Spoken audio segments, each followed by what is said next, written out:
ஆட்சியை பிடிக்க வேண்டும். புரட்சி தமிழர் பச்சை தமிழர் எடப்பாடியார் வருங்கால முதலமைச்சருடைய எடப்பாடியுடைய திட்டம் நோக்கம் என்னவென்று சொன்னால் இளைஞர்கள் இயக்கத்தில் இணைய வேண்டும். ஆற்றிலிருந்து படித்த பெண்கள் இன்றைக்கு வருகிறார்கள். நான் இங்கே பட்டியலை பார்க்கின்ற போது படித்த லிஸ்ட் நிறைய இருக்கு. படித்த பெண்கள் இருக்கிறார்கள், படித்த இளைஞர் இருக்கிறார்கள். அவர்களை ஊக்கப்படுத்த வேண்டும். அவர்களை ஊக்கப்படுத்தாமல் நாம் தள்ளிக்கொண்டே இருந்தால் அவர்கள் மறுப்பார்கள். அவர்களை நாம் ஆதரித்து அவர்களை உயர்த்தி பிடித்தால் நிச்சயமாக நகரத்திற்கு செலுத்தும் நகரத்திலே அதிகமான வாக்குகள் வித்தியாசத்தில் அதிமுக தொகுதிகளை வெற்றுவதற்கு காரணமாக அமையும்.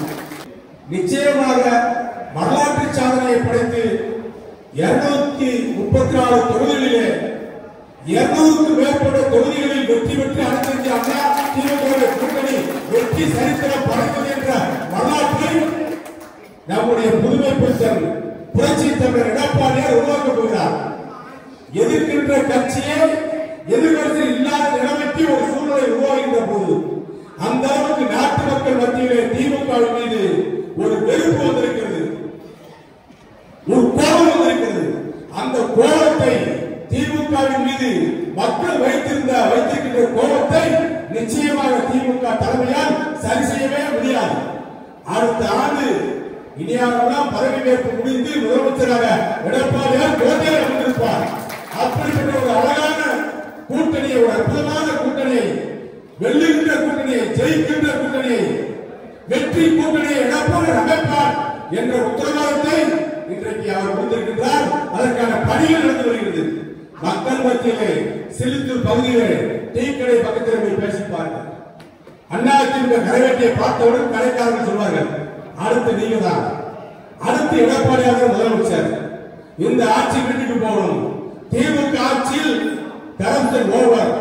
விளம்பரத்தால் தமிழக மக்களை ஏமாற்றுகின்ற திமுக கூட்டத்தை தமிழ்நாட்டை விட்டு விரட்டி எடுக்கிற சிவகாசி, விருதுநகர், சாத்தூர், அருப்புக்கோட்டை, சிலித்தூர், திருச்சுழி, ராஜபாளையம் 7 தொகுதி நம்முடைய விருதுநகர் மாவட்டத்தில் இருக்கிறது.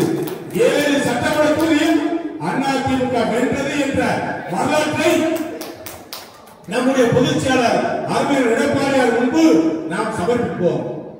வெற்றி கனியை கொண்டு செல்வோம். அதற்கு நாமெல்லாம் ஒன்றிணைந்து பாடுபடுவோம், வெற்றியை பெறுவோம். சிலிப்பு சட்டமன்ற தொகுதி என்பது அதிமுகவுடைய 8 கோட்டை.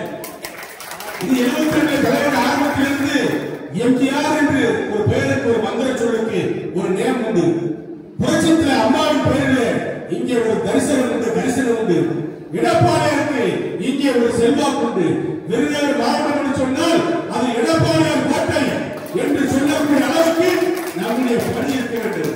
ரெட்டரை ஜெயிக்க வேண்டும், ரெட்டரை ஜொலிக்க வேண்டும்.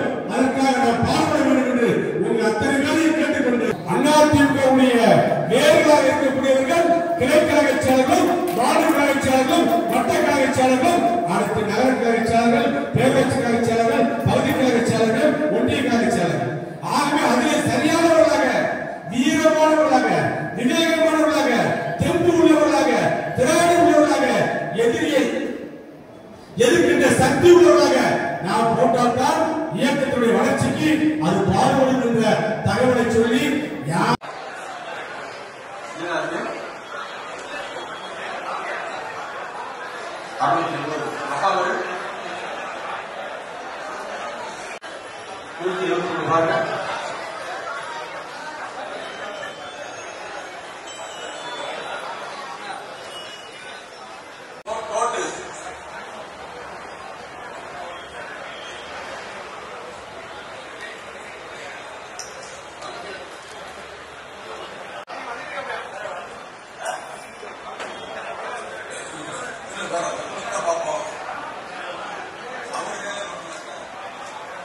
வார்டு 2 வார்டு செயலர் சங்கிலி முருகன்.